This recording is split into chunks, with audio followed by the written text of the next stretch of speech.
Hello, नमस्कार, वणक्कम। जलाते चलो, दैट इज द पोएम जिसकी चर्चा आज हम इस वीडियो में करेंगे। ये पोएम तो छोटी है, ज्यादा लंबी नहीं है, लेकिन थोड़ा सा कॉम्प्लिकेटेड है, थोड़ा रिपीटेटिव भी मुझे लगा। लेकिन इसके बाप रे बाप इतने सारे प्रश्न दिए हैं विच आई थिंक उस तरह के प्रश्न आपसे शायद एग्जाम में पूछे भी नहीं जाएंगे। लेकिन एनीवे, ज्यादा टाइम ना वेस्ट करते हुए let's get directly into the poem.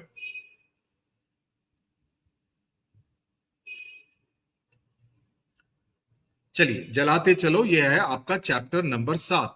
Okay, 6 chapter already मैंने कर दिए हैं मेरी मां तक, और मैं उम्मीद करता हूं आपने वो सभी वीडियोस देख लिए होंगे। जलाते चलो ये दिए स्नेह, जलाते चलो ये दिए स्नेह भर भर, कभी तो धरा का अंधेरा मिटेगा। इसका मतलब क्या है? ये सीधा कह रहे हैं, और मैं इसको अंग्रेजी में भी थोड़ा बताऊंगा, हिंदी में तो बताऊंगा ही, कि आप इन दियों को स्नेह के साथ, स्नेह मतलब विद लव एंड अफेक्शन, भर भर के, कि आप इन दियों को, दियो मतलब the, like this which is there, no, with the glow like this.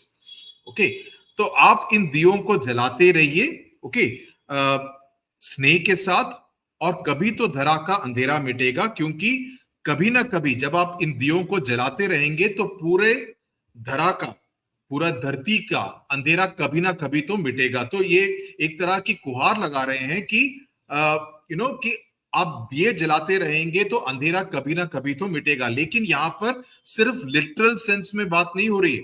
हम जैसे दिवाली में दिए जलाते हैं उसकी बात नहीं हो रही है, उस अंधेरे की ही बात नहीं हो रही है। मेटाफोरिकल लेवल में, भावार्थ के सेंस में अगर हम देखें तो ये बात की जा रही है कि हम पूरी दुनिया में प्रेम बांटे।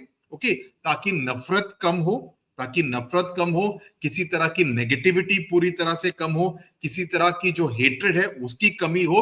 तो उन सब बातों की यहां पर बात चल रही है कि आप जलाते चलो ये दिए स्नेह के साथ, प्रेम के साथ, आदर के साथ, क्योंकि तभी तो कभी ना कभी, किसी ना किसी दिन, किसी ना किसी दिन इस पूरी धरती पर अंधेरा पूरी तरह से इस रोशनी के साथ मिट जाएगा।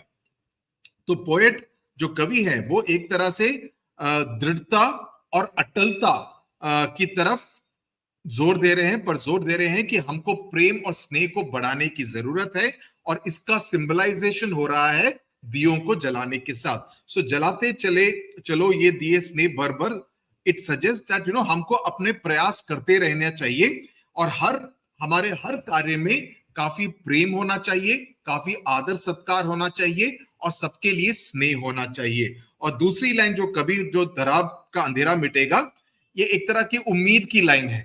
ये दूसरी लाइन से हमको काफी उम्मीद मिलती है। उम्मीद को इंग्लिश में बोलते हैं होप। हमको उम्मीद मिलती है कि कभी ना कभी तो ये ठीक होगा ना, पढ़ते रहो, कभी ना कभी तो तुम सफल होगे। आपके पेरेंट्स कहते हैं ना, वही हाल है। तो यहां पर कभी ना कभी हम हर तरह की नफरत, हर तरह की जो कटुता है, उसको पूरी तरह से मिटा देंगे। तो जो पहली दो लाइन है वो एक भविष्य के बारे में बता रही है कि अगर हम आज ये करते रहेंगे, कल को भी करते रहेंगे, तो कभी ना कभी एक ऐसा दिन आएगा जब पूरा अंधेरा मिट जाएगा। मैं उम्मीद करता हूं पूरी तरह से समझ में आ गया। मैंने रिवीजन के लिए 2 बारी बता भी दिया।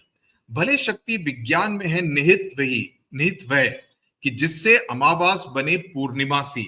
नाउ इन पंक्तियों में कवि ने कहा है कि विज्ञान की जो शक्ति है, यानी कि साइंस, विज्ञान मतलब साइंस, ये तो मालूम होगा आपको।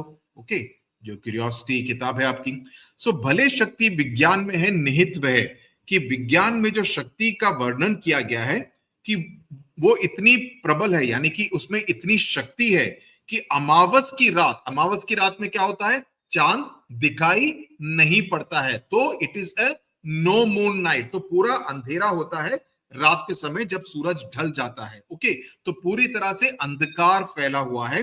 को पूर्णिमा जैसी, पूर्णिमा होती है फुल मून नाइट, यानी कि जब चांद पूरा फुल मून रहता है, और अमावस होता है नो मून नाइट।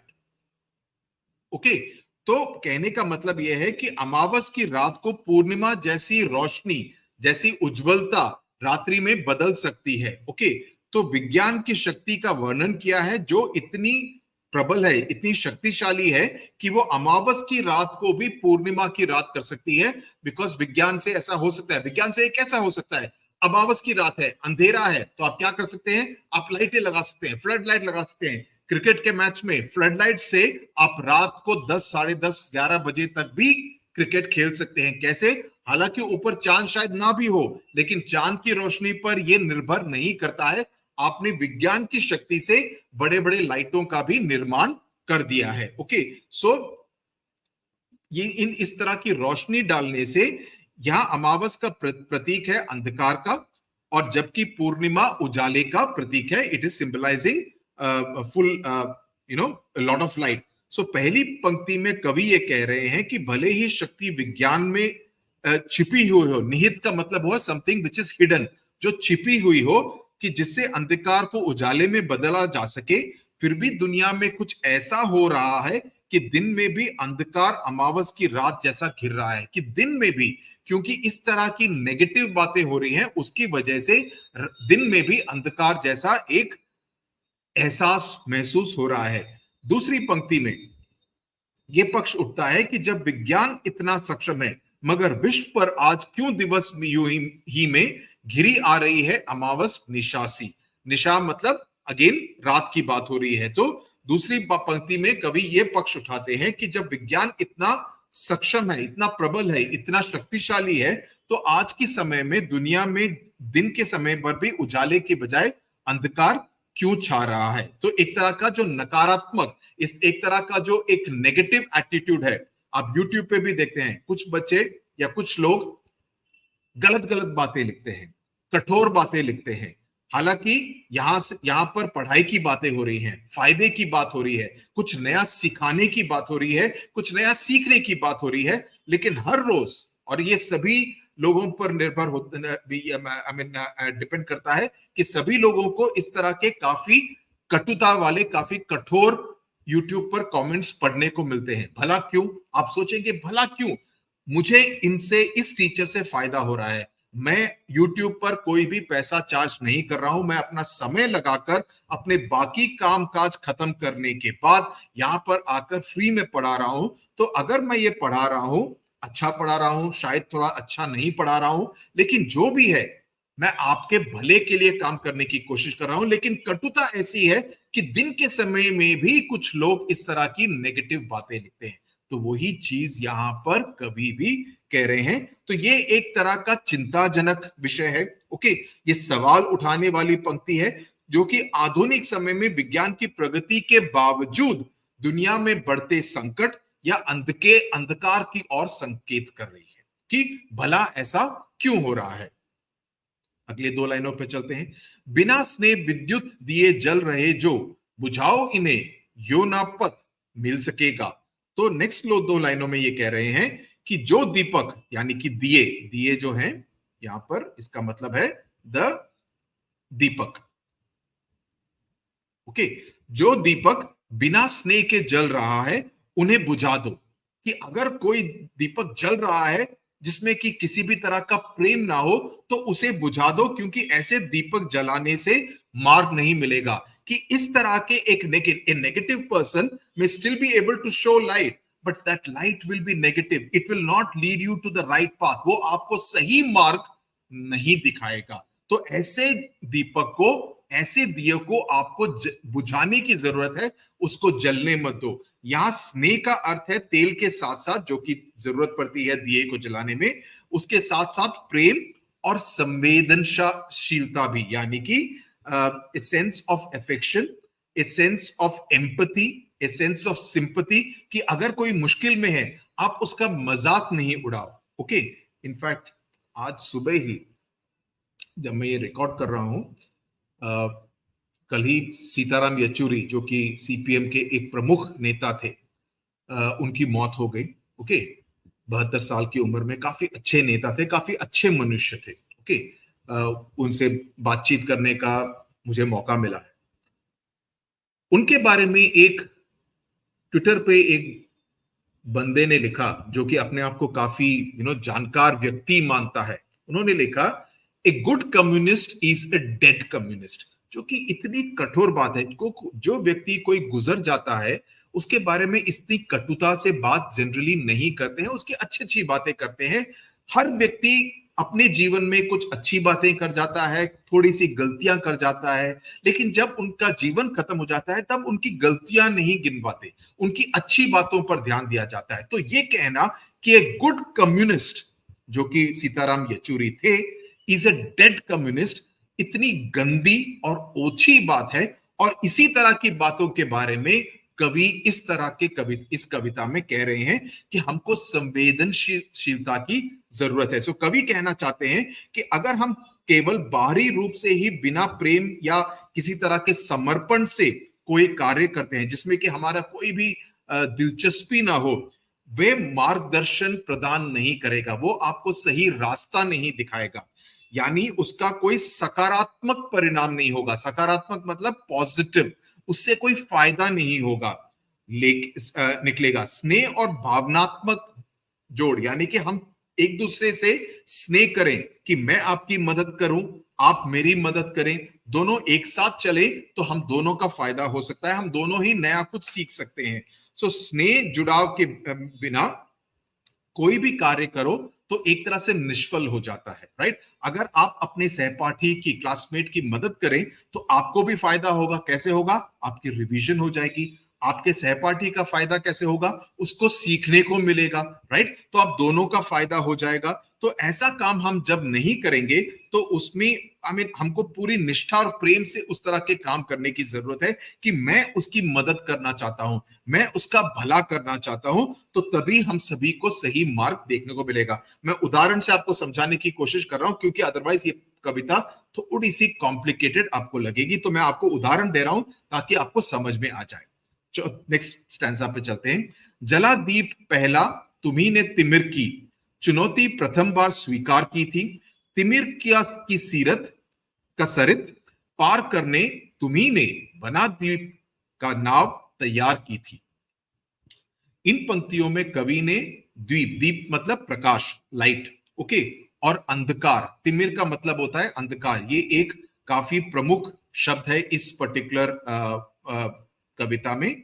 तो आपको इसको पूरी तरह से याद रखना पड़ेगा कि तिमिर का मतलब है अंधकार, यानी कि darkness, where there is no light. So इन पंक्तियों में कवि ने प्रकाश और अंधकार के प्रतीकों का प्रयोग किया है, सिंबल्स का प्रयोग किया है, और ये उन्होंने किया है प्रेम की मदद से, स्नेह के दीपक की मदद से, ओके। तो उनका कहना है, पहली पंक्ति जला दीप पहला तुम्ही ने तिमिर की का अर्थ है कि अंधकार के खिलाफ पहला दीपक तुम्ही ने जलाया था, मनुष्य ने ही जलाया था, तुम्ही ने जलाया था। यहां दीपक जलाने का मतलब है कि सबसे पहले तुमने अंधकार, अंधकार यानी कि अज्ञानता, लैक ऑफ नॉलेज, या किसी तरह की चुनौती, चुनौती का मतलब चैलेंजेस, समस्याएं, यानी कि किसी तरह की प्रॉब्लम, दिक्कतें, मुसीबतें को खत्म करने का साहस किया था कि नदी के पार हमको जाने का है, लेकिन वहां पर एक पुल नहीं है, तो हमको पुल का निर्माण करने की जरूरत है। तो ये एक समस्या है जिसका कि हम समाधान पा सकते हैं अगर हम किसी ना किसी तरह से एक पुल का निर्माण करें ताकि इस तरफ से उस तरफ नदी को पार किया जा सके, ओके। तो ये हो गई एक फिजिकल बात। तो ये एक तरह का दीप जलाना है क्योंकि हम किसी समस्या का समाधान कर रहे हैं। अगली पंक्ति, चुनौती प्रथम बार स्वीकार की थी। तो अगली पंक्तियों में तो आपने ही पहले शुरुआत की थी। तिमिर का सरित पार करने तुम्ही ने बना दीप का नाव तैयार की थी। तो कहने का अर्थ यह है कि सबसे पहले तुमने अंधकार की चुनौती को स्वीकारा। इस पंक्ति में अंधकार से सामना करने का साहस और संकल्प दिखाया गया है, ओके। मैं उम्मीद कर रहा हूं आप ये नोट कर रहे हैं, ओके। तिमिर की सरित पार करने तुम्ही ने, इसका अर्थ है कि अंधकार रूपी नदी, तो ये एक नदी की तरह किया, जैसे मैंने उदाहरण भी दिया, ये नहीं जानते हुए कि ऐसा आएगा, लेकिन यहां पर एक कंपैरिजन भी एक नदी के साथ ही किया गया है, बिकॉज सरित का मतलब होता है रिवर, सरित का मतलब है नदी, ओके। सरित का मतलब है नदी, तो कहने का मतलब यह है कि अंधकार रूपी नदी, सो नदी का कंपैरिजन अंधकार से किया गया है क्योंकि ये एक समस्या है, राइट। तो आपने अंधकार रूपी नदी को पार करने का प्रयास तुमने किया था, यानी कि मनुष्य ने। या अंधकार को नदी के रूप में देखा गया है जिसे पार करना एक बड़ी चुनौती है, ओके, एक समस्या है। सो अंत में बना दीप का नाव तैयार की थी। इसका अर्थ है कि तुमने उस अंधकार को पार करने के लिए दीपक को एक नाव की तरह तैयार किया था, कि वो एक नाव है, कि वो रोशनी दिखा रहा है, वो एक नाव है जिससे कि आप उस सरित को, उस नदी को आप इधर से उस तरफ आप क्रॉस कर सकते हैं। दीपक यहां प्रकाश का प्रतीक है जो कठिनाइयों के अंधकार का मार्गदर्शन दिखाता है। ओके, बहाते बहाते चलो नाव तुम वहां निरंतर, कभी तो तिमिर का किनारा मिलेगा। तो कहने का अर्थ यह है कि नाव को निरंतर चलाते रहो। आप उस बोट में, यहां पर जो तस्वीर है, ओके, कि आप नाव से उस नदी में चलाते रहो। ओके, सो दीप ये पकड़े हुए हैं, लेकिन deep is also, this boat is also like a deepak. ये एक दीपक है जो कि रोशनी दिखा रहा है आपको, नदी इस तरफ से उस तरफ क्रॉस करने की मदद कर रहा है। तो इन पंक्तियों का अर्थ है, बहाते चलो नाव तुम वहां निरंतर, निरंतर मतलब कंटिन्यूअस, ओके, बिना कोई ब्रेक के। तो कहने का अर्थ यह है कि अपने प्रयासों को बिना रोके, डोंट लूज योर एफर्ट्स, अपने प्रयासों को, मैं बार बार रिपीट कर रहा हूं ताकि आपके दिमाग में ये घुस जाए, बिकॉज ये कॉम्प्लिकेटेड पोएम है। ओके, अपने प्रयासों को बिना छोड़े आप अपने प्रयास जारी रखो। सो तिमिर का अर्थ, जैसे मैंने कहा, अंधकार है, और किनारा प्रतीक है समाधान या सफलता का। तो जब कोई भी नदी के, ये अगर नदी है तो बोट अगर यहां पे है तो यहां से अगर इस तरफ आ जाए, इस किनारे पहुंच जाए, ओके, इस किनारे पहुंच जाए, तो ये हो गया एक तरह का सॉल्यूशन, समाधान, उस मुश्किल का समाधान, क्योंकि उस नाव जो कि दीपक रूपी नाव है, उससे वो इस तरफ, नदी के इस तरफ आ गया है। ओके, तो तिमिर का किनारा मिलेगा, यानी कि जो अंधकार है उसका एक समाधान मिलेगा, उसको किनारा मिलेगा कभी तो, कि अगर तुम इस बात पर लगे रहोगे तो कभी तो उस अंधकार का समाधान मिलेगा, अगर तुम निरंतर कंटिन्यूअसली उसी पर लगे रहोगे। ओके, मैं 2-3 बारी इस बात को बार बार रिपीट कर रहा हूं ताकि आपके स्पॉन्ज रूपी मस्तिष्क में ये बात पूरी तरह से समा जाए, आपको पूरी तरह से आपके दिमाग में चला जाए, इसीलिए मैं ये रिपीट कर रहा हूं ताकि आपके कोई डाउट ना रहे, रिवीजन भी साथ साथ होती रहेगी। ओके, तो ये पंक्तियां एक तरह से तो कभी कहना चाहते हैं, अगर तुम लगातार प्रयास करोगे, चाहे कितनी भी कठिनाई या अंधकार आए, तुम इन द एंड, फाइनली, अंततः तुम अंधकार के उस किनारे पर पहुंच जाओगे जहां रोशनी या समाधान मिलेगा, अगर तुम उस किनारे पहुंच जाओ। सो ये पंक्तियां एक तरह से डिटर्मिनेशन मतलब दृढ़ता, ओके, और निरंतर प्रयास की प्रेरणा देती है कि कभी भी छोड़ो मत। चैप्टर समझ में नहीं आ रहा, ये कविता आपको कॉम्प्लेक्स लग रही है, तो इसका मतलब ये नहीं कि वीडियो बंद कर दो, नहीं नहीं नहीं, वीडियो को बंद नहीं करना है। वीडियो को अगर आपको समझ में नहीं आ रहा, रिवाइंड करके फिर से एक बार सुन लेना है, ताकि आपको फिर से, आप प्रयास करेंगे तो आपको फिर से समझ में आ जाएगा, दूसरी बारी समझ में आ जाएगा। तो ये विश्वास दिलाती है कि कठिनाइयों का जो सामना करने के बाद एक दिन अवश्य सफलता जरूर मिलती है। आप सभी हिंदी में पूरे मार्क्स भी ला सकते हैं। समझ में आई बात? युगों से तुम्ही ने तिमिर की शिला पर दिए अनगिनत है निरंतर जलाए। निरंतर शब्द का इस्तेमाल इस स्टैंजा में फिर से किया गया है। सो ये पंक्तियां प्रेरणा, संघर्ष, स्ट्रगल और निरंतरता का संदेश देती है। दैट इज कंटिन्यूअस वर्क, संघर्ष यानी कि स्ट्रगल, प्रेरणा यानी कि you are enthusing them, you are motivating them, you are inspiring them. Okay, so कविता में जीवन को एक यात्रा के रूप में प्रस्तुत किया गया है कि जीवन एक यात्रा है। हम हर रोज एक यात्रा पर निकल जाते हैं, हर दिन निकलता है, तो हमारे दिनचर्या में हर रोज एक यात्रा की तरह है कि कुछ किलोमीटर की यात्रा हम कर रहे हैं हमारे पूरे जीवन में। सो कविता में जीवन को एक यात्रा के रूप में प्रस्तुत किया गया है, जहां रास्ते में अंधकार क्या हो गई, कठिनाइयां या किसी तरह की बाधाएं, किसी तरह की मुश्किलें, किसी तरह की समस्याएं आते रहते हैं, है ना, कि हर रोज कुछ ना कुछ, अरे एग्जाम लिखते वक्त मेरा पेन में इंक खत्म हो गया, ओके, ये एक समस्या है। आप उस समस्या का समाधान कैसे करेंगे? अपना ज्योमेट्री बॉक्स खोलेंगे, अपना दूसरा पेन निकालेंगे, तो ये हो गया समाधान, ये तो काफी आसान समाधान हो गया, राइट। तो रास्ते में अंधकार यानी कि किसी भी तरह की कठिनाई या बाधाएं आती हैं, लेकिन व्यक्ति के निरंतर प्रयास करने से कि आप छोड़े नहीं कि हम किसी ना किसी तरह से अपनी बाधाओं को पार करते रहें, कि अपने उद्देश्य की तरफ बढ़ते रहें। सो युगों से तुम्ही ने तिमिर की शिला पर दिए अनगिनत है निरंतर जलाए। तो कहने का मतलब है युगों से मतलब काफी सालों से, ओके। तिमिर की शिला ना, तिमिर की शिला का मतलब है यहां पर पर्वत से की जा रही है या किसी तरह की मूर्ति से की जा रही है। तो वहां पर आपने दिए अनगिनत जलाए होंगे, तो ये किसी तरह की प्रार्थना की बात हो सकती है, किसी तरह के पर्वत की बात हो सकती है। तो ये पंक्ति बताती है कि युगों से, कई सालों से अंधकार का अस्तित्व रहा है। Darkness is always there, light is followed by dark, लेकिन अंधेरे होने के बाद सुबह 6 बजे रोशनी भी हर रोज आती है। ऐसा नहीं है कि सूरज एक दिन छुट्टी पर चला जाता है कि आज मेरा मूड नहीं है, ऐसा नहीं होता है ना। हर रोज सूरज आता है ताकि रोशनी फैली रहे, राइट।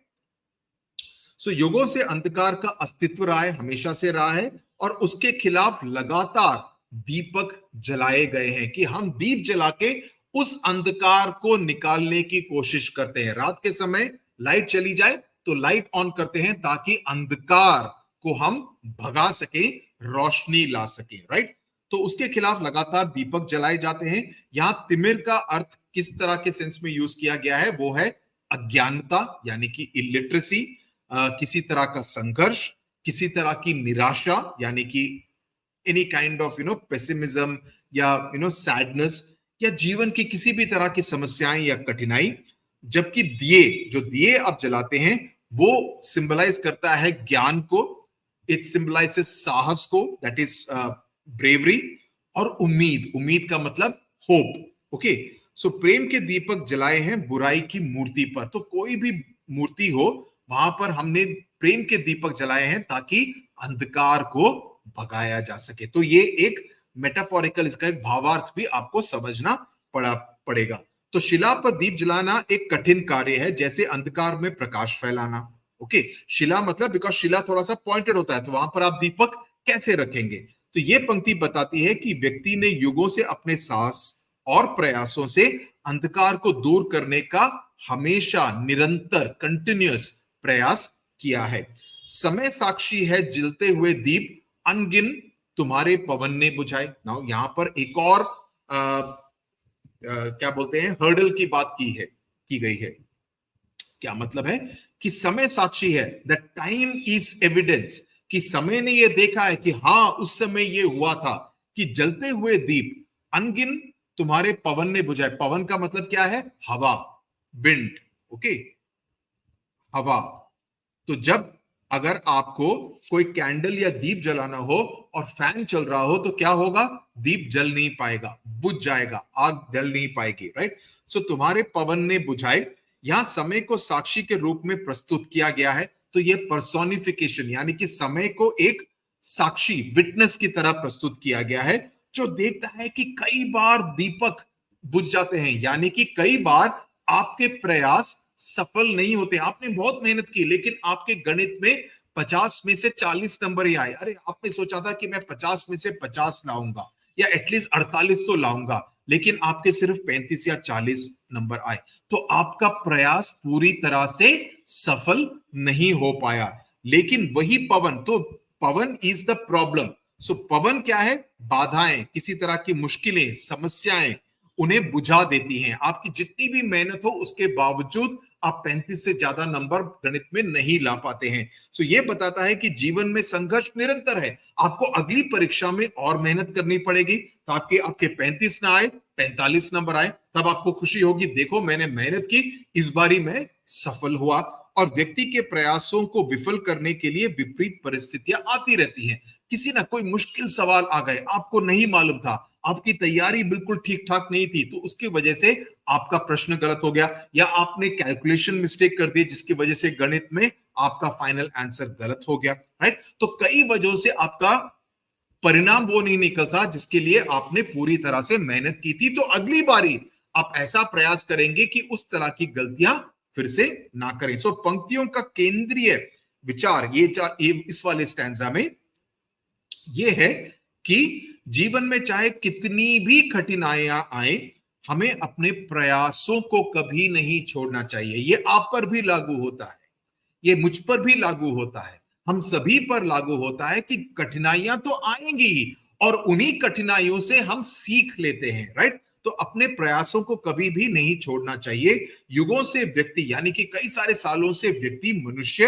अंधकार यानी कि चुनौतियों का सामना कर रहे हैं, और उन्होंने निरंतर दीप जलाए हैं। निरंतर दीप जलाए मतलब प्रयास किया है, और समय गवाह है, time is witness, that in प्रयासों को कई बारी मुश्किलें यानी कि पवन जो बुझा देती हैं, लेकिन ये प्रयास कभी भी बंद नहीं होना चाहिए, कभी भी बंद नहीं होगा। सो कविता एक तरह का very, it is giving a very प्रेरणात्मक संदेश, it is giving a very inspiring message कि ये आपको लगे रहने की जरूरत है।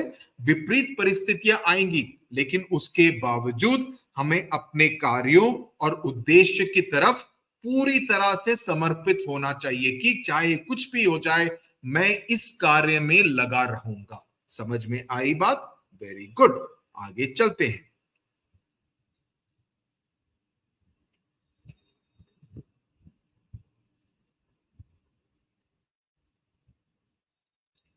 ओके। मगर बुझ स्वयं ज्योति जो दे गए वे, उसी से तिमिर को उजेला मिलेगा।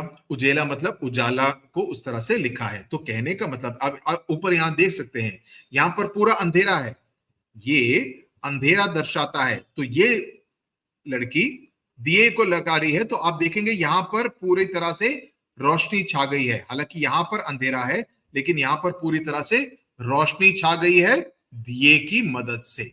तो कहने का अर्थ यह है कि इस पंक्ति का भावार्थ, ये जो दो पंक्तियां हैं, इसका, ये वाली जो ऊपर ऊपर है, इसका भावार्थ यह है कि भले ही दीप खुद बुझ जाए, भले ही दीप खुद बुझ जाए, यानी कि पूरी तरह से सफलता ना मिले, लेकिन यह महत्वपूर्ण है, इट इज इंपॉर्टेंट कि उन्होंने जो प्रकाश प्रदान किया है, उन्होंने जो ज्ञान, उन्होंने जो प्रयास किया है, वो स्थायी होता है।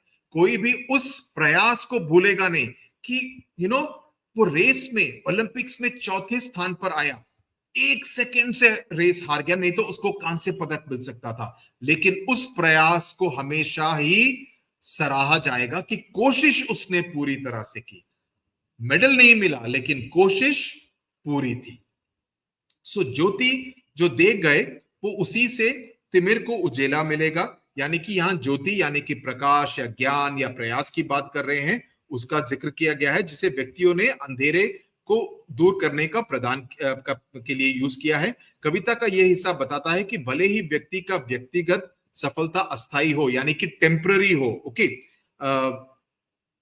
उनके द्वारा दी गई ज्योति के अंधकार से उजाला मिलेगा, राइट। अगर सफलता भी मिले, अगर थोड़ी देर के लिए मिलती है, लेकिन उससे उजाला मिलता है। सो इन पंक्तियों का संदेश ये है, ओके। तो सफलता जो मिलती है, अगर ऐसा लगे थोड़ी देर के लिए, उसके बाद हम भूल जाएंगे, लेकिन उस सफलता का भी अपना एक महत्व है। सो इन पंक्तियों का संदेश है कि व्यक्ति के प्रयास, चाहे वे जितने भी अस्थायी हो, जितने भी टेम्पररी हो, समाज या दुनिया में स्थायी प्रभाव छोड़ देते हैं, लेकिन उनका इंपैक्ट परमानेंट होता है। इनिशियली टेम्पररी लगता है, लेकिन उसका इंपैक्ट परमानेंट रहता है। दिए और तूफान की ये कहानी चली आ रही है और चलती रहेगी। चली जो प्रथम बार लौ दीप की, स्वर्ण सी जल रही और जलती रहेगी।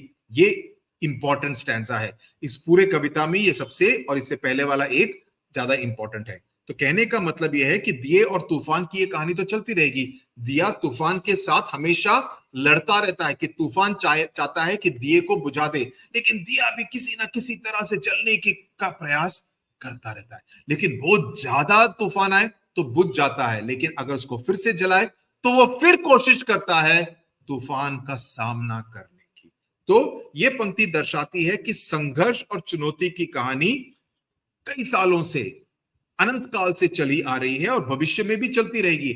ऐसा नहीं है कि ये रुक जाएगी, ये हमेशा ये स्ट्रगल चलता रहेगा। सो दिए यहां पर उम्मीद और प्रयास का प्रतीक है, जबकि तूफान समस्याओं और कठिनाइयों का प्रतीक है। सो ये बताता है कि दियों का जो जलना है और तूफानों का जो आना है, वो एक तरह का कंटिन्यूअस निरंतर प्रक्रिया है और ये जीवन का हिस्सा है। ओके, सो जली जो प्रथम बार लौ दीप की स्वर्ण सी जल रही और जलती रहेगी, कहने का मतलब यह है कि ये यहां लौ दीप जो कहा गया है, ओके, यहां जो लौ दीप कहा गया है वो एक तरह से परमानेंट प्रभाव छोड़ रही है। ओके, प्रथम बार लौ दीप की स्वर्ण सी जल रही और जलती रहेगी। ओके, स्वर्ण सी जल रही का मतलब है because it's a golden flame, है ना, का मतलब यह है कि ये प्रयास बेहद मूल्यवान है और काफी इंपॉर्टेंट है। ओके, काफी जरूरी है और ये काफी देर तक रहेगी। तो ये एक तरह का परमानेंट इंपैक्ट छोड़ के जा रही है। तो ये पंक्ति ये दर्शाती है कि जो प्रयास पहली बार किए गए थे उनका प्रभाव स्थायी और अमूल्य है। कि जो पहली बार ओलंपिक्स में जाके गोल्ड मेडल जीता है, हमेशा कहते हैं ना कि हमने उस साल में इंडिया ने गोल्ड मेडल जीता था, तो पहली बारी जो इंपैक्ट करके आते हैं वो स्थायी रहता है हमेशा।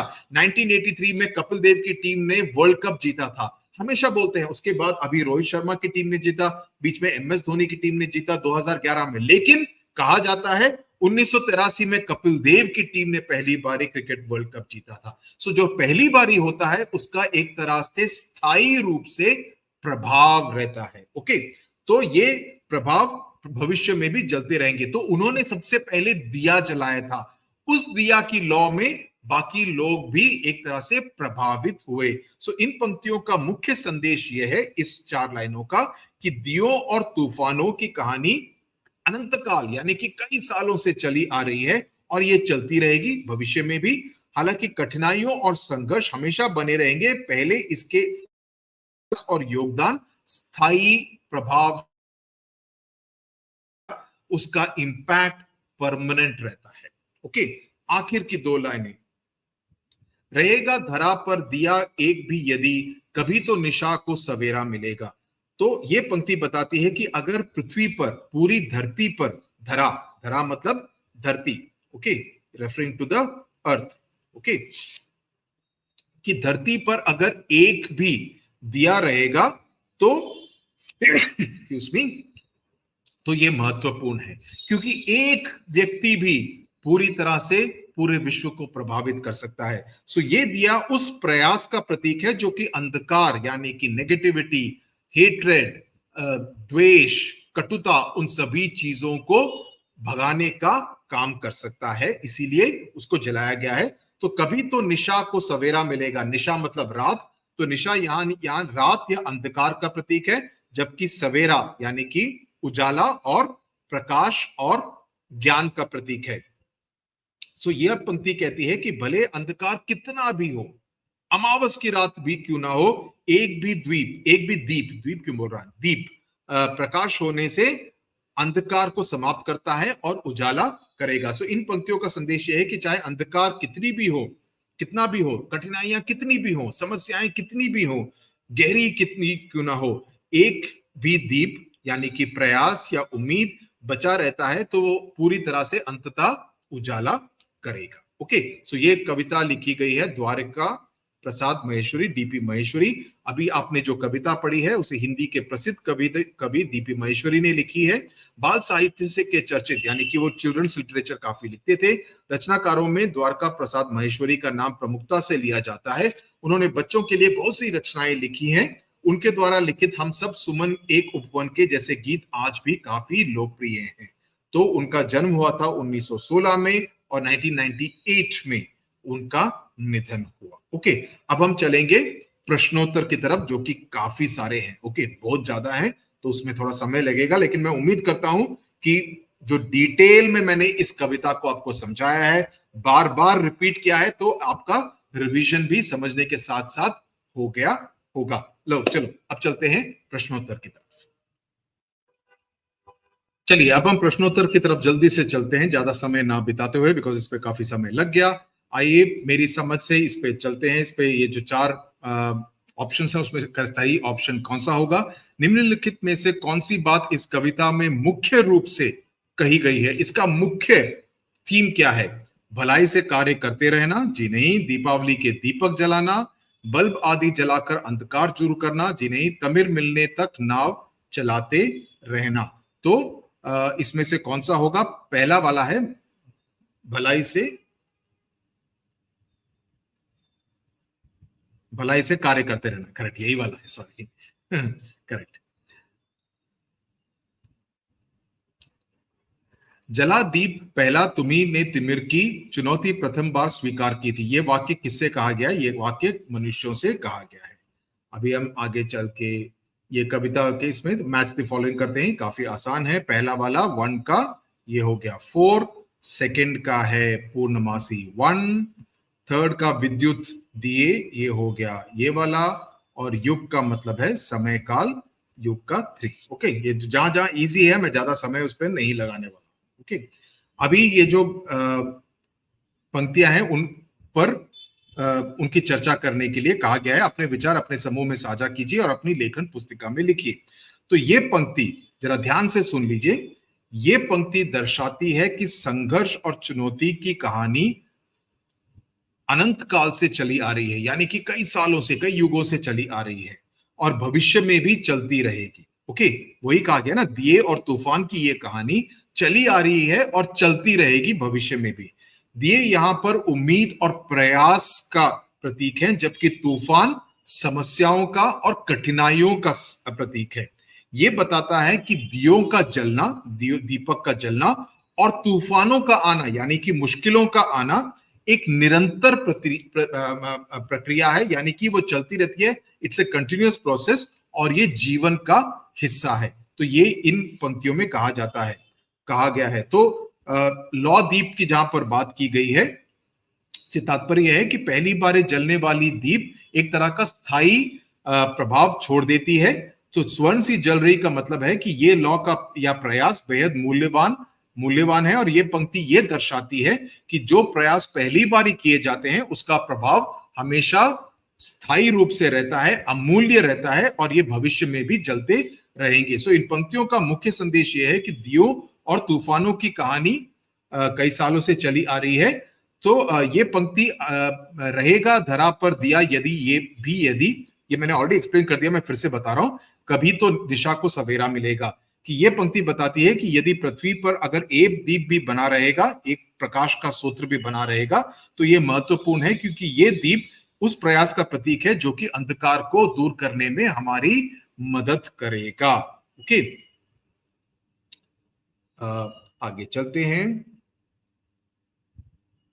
ओके, आगे चलते हैं सोच विचार के लिए। ओके, कविता में अंधेरे या तमिर के लिए किन वस्तुओं के उदाहरण दिए गए हैं? तो आपने उदाहरण के तौर पर तूफान की बात की गई है, अमावस की बात की गई है, तिमिर के किनारे की बात की गई है, राइट, वो नदी को किनारे करने के लिए, तो उस तरह के उदाहरण की बात की गई है। ये कविता आशा और उत्साह जगाने वाली कविता है। इसमें क्या आशा दी गई है या आशा क्यों की गई है?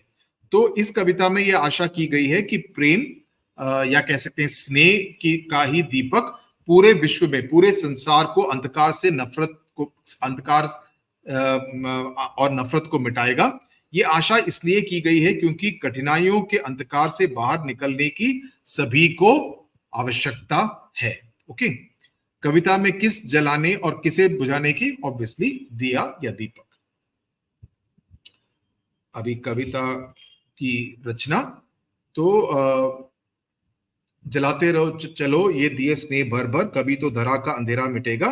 तो इसको सहित गाने या बोलने का प्रयास कीजिए। आप इसको गाने के रूप में कीजिए कि आप किस तरह से गाएंगे, ये आपकी कक्षा के लिए एक्सरसाइज है। ओके, अभी मैच द फॉलोइंग नेक्स्ट पे चलते हैं। ओके, मैं उन प्रश्नों पर भी ज्यादा नजर डाल रहा हूं जिसका कि आपके एग्जाम में आने के चांसेस ज्यादा हैं। ओके, जो बाकी के जो एग्जाम क्लास एक्टिविटीज है वो आप खुद भी उस पर नजर डाल सकते हैं। कभी तो तिमिर का अंधेरा मिटेगा, ये हो गया तीसरा ऑप्शन। जलाते चलो ये दिए स्नेह भर, ये हो गया चौथा ऑप्शन। ओके, मगर विश्व पर आज क्यों दिवस की में घिरी आ रही है अमावस निशासी। ओके, थर्ड का हो गया 2 और फोर्थ का हो गया 1।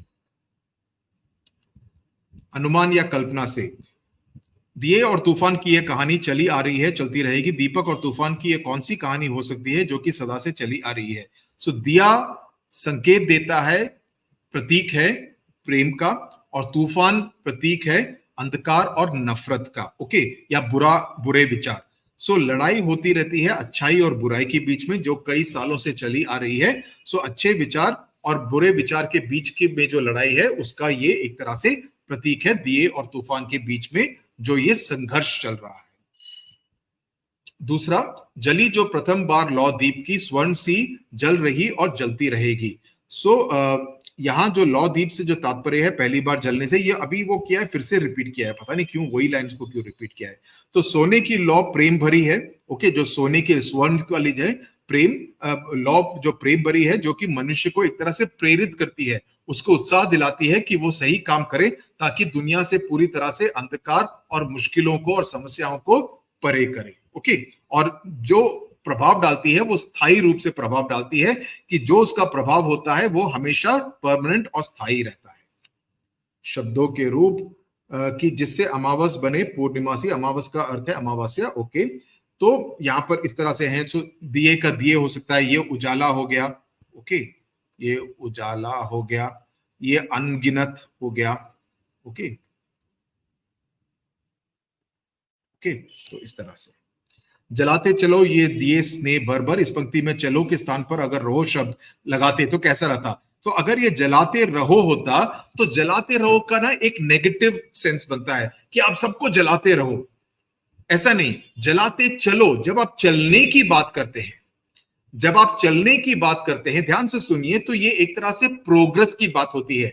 आप एक जगह से, आप एक पॉइंट ए पर हैं, आपसे कहा जाए कि आप पॉइंट बी पर जाएं, तो ये एक तरह का प्रोग्रेस है। ये अगर 2 किलोमीटर का रास्ता है, तो आप 2 किलोमीटर का रास्ता कवर कर कर बी पॉइंट तक पहुंचेंगे। सो चलने वर्ड में एक तरह का पॉजिटिव ओरिएंटेशन है, जबकि अगर आप सिर्फ जलाते रहो का मतलब है, उसे ऐसा लगेगा कि एक नेगेटिव है, कि एक तरह से सबको नष्ट करो। तो मेरी नजर में जलाते चलो ज्यादा पॉजिटिव मैसेज देता है, संदेश देता है। जलाते रहो में इतना पॉजिटिव, एक सकारात्मक संदेश उससे नहीं मिलता है। ये मेरी अपनी मेरा अपना तर्क है, ओके, ये मेरा मानना है, ओके। ये थोड़े से फिल इन द ब्लैंक्स करने हैं। बहाते चलो, ये कुछ छोड़ दिया है क्या मैंने? ओके, हो गया। तिमर अंधकार वगैरह भी कर सकते हैं ऊपर उसमें, ओके। बहाते चलो, यहां पर कौन सा होगा? ये हो गया नाव। नाव, तुम वहां निरंतर, जो वर्ड यहां पे फिट होगा, ओके। कभी तो तिमिर का किनारा मिलेगा, ओके। रहेगा डैश पर दिया एक भी अदी, यदि धरा, धरती यहां पे फिट नहीं होता, भूमि फिट नहीं होता, जो सेंटेंस में सही तरह से फिट हो। रहेगा धरा पर दिया एक भी यदि, ओके। अगर यहां पर रहेगी होता, फिर धरती या भूमि ठीक होता। कभी तो निशा को डैश मिलेगा, कभी तो निशा को सवेरा मिलेगा। सुबह या प्रातः सही बैठता नहीं है। आप एक बार बोलेंगे तो आपको समझ में आ जाएगा। कभी तो निशा को सुबह मिलेगा, नहीं, सुबह मिलेगी। प्रातः मिलेगा, प्रातः सही नहीं बैठता। सवेरा मिलेगा, एक तरह से वो राइम स्कीम के हिसाब से सही बैठता है। जला दीप पहला तुम्ही ने डैश का, ओके, ये तो हो गया। तिमिर चुनौती डैश बार स्वीकार की थी, चुनौती प्रथम बार स्वीकार की थी। प्रतीक, कभी तो निशा को सवेरा मिलेगा, निशा का अर्थ है रात, सवेरे का अर्थ है सुबह, करेक्ट। तो यहां पर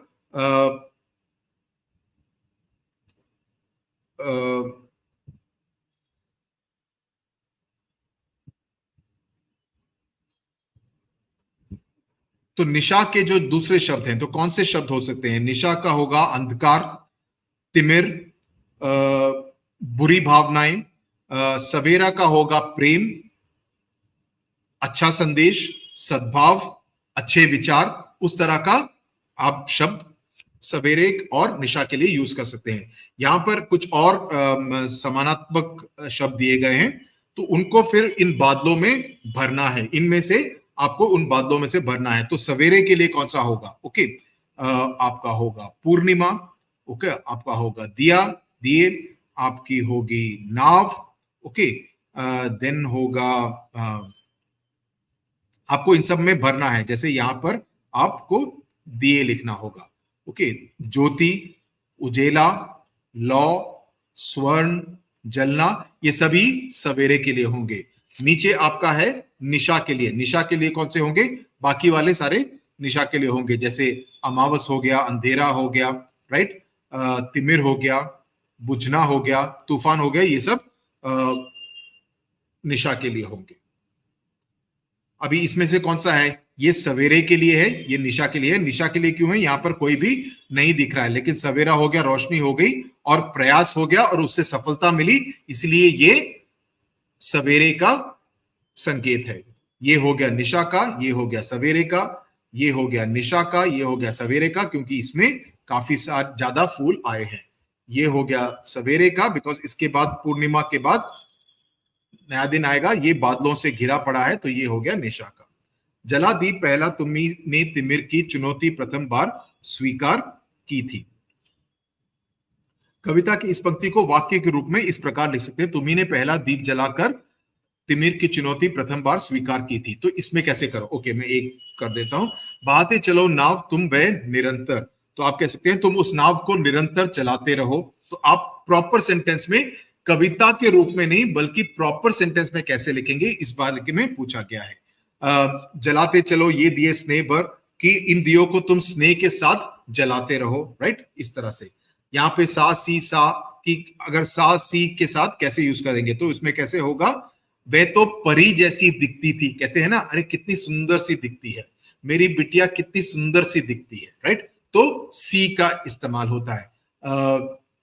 उसी तरह से बारिश के बाद हवा सी ठंडक महसूस हो रही है, राइट, तो इस तरह से सा सी से का प्रयोग के साथ आपको कुछ वाक्य बनाने होंगे। ये सब काफी आसान है। आई मीन इस तरह के क्वेश्चंस आएंगे या नहीं मुझे मालूम नहीं। नाउ यहां पर आपसे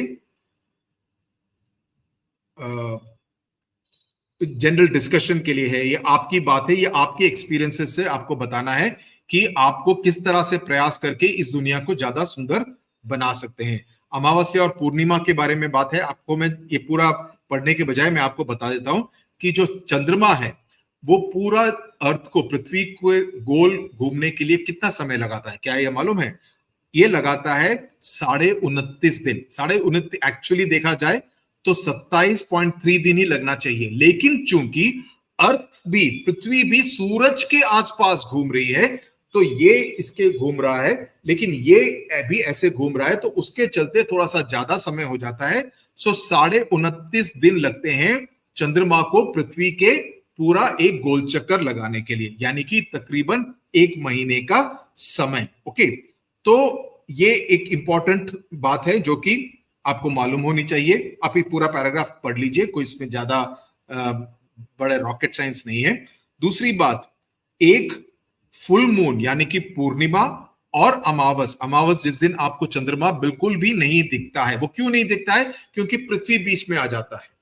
ओके, बिकॉज पृथ्वी के चंद्रमा की खुद की रोशनी नहीं होती। जैसे यहां पर लिखा है, मैं बताता हूं कि पृथ्वी के कारण सूर्य, यहां पर देखते हैं, आप जानते हैं कि चंद्रमा पृथ्वी की परिक्रमा करता है, जैसे मैंने बताया, जबकि पृथ्वी सूर्य की। आप ये भी जानते हैं कि चंद्रमा का अपना कोई प्रकाश नहीं होता है। ये एक्चुअली चैप्टर 12 ऑफ साइंस में हम ये सब पूरा पढ़ेंगे। ओके, चंद्रमा का खुद अपना कोई प्रकाश नहीं होता है, ये सूर्य के प्रकाश से ही चमकता है। ओके, लेकिन पृथ्वी के कारण सूर्य के कुछ प्रकाश को चंद्रमा तक जाने में रुकावट आ जाती है, तो इससे पृथ्वी की जो छाया है, शैडो, वो चंद्रमा पर पड़ती है, जिसकी वजह से अमावस, या इसीलिए हमको हर रोज चंद्रमा पूरा नहीं दिखता है, कभी कभी ये क्रेसेंट फॉर्म में दिखता है ना, हमको हर रोज पूरा नहीं दिखता ना, हमको ऐसे ऐसे करके दिखता है, राइट, जो प्रतिदिन घटती और बढ़ती रहती है। सो जिस दिन पूरा दिखे वो है पूर्णिमा, जिस दिन बिल्कुल ना दिखे वो है अमावस,